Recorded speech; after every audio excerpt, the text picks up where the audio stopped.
Hey guys, there has been a lot of buzz regarding the upcoming Xiaomi Mi 7 or Mi 8 smartphone. We are not even certain of the ideal nomenclature of this smartphone because the company has said that it will release a device to celebrate its 8th anniversary.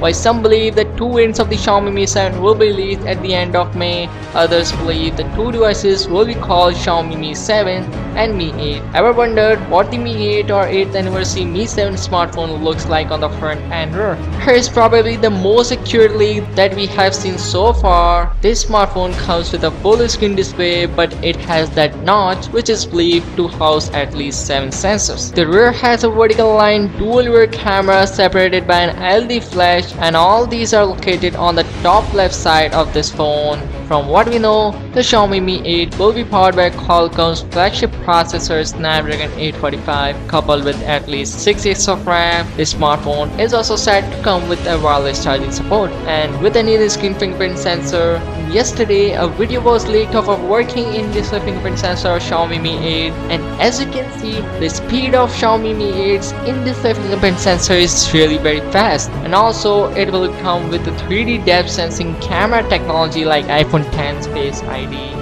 And this smartphone undoubtedly will be one of the best around the globe. The price and availability of this smartphone have not been speculated for now, but I expect the Mi 8 to be more expensive than the Xiaomi Mi Mix 2S. How much do you think this smartphone will cost with the 3D depth sensing camera technology and an in-display fingerprint sensor both at the same time?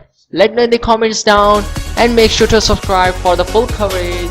And yeah, see you soon.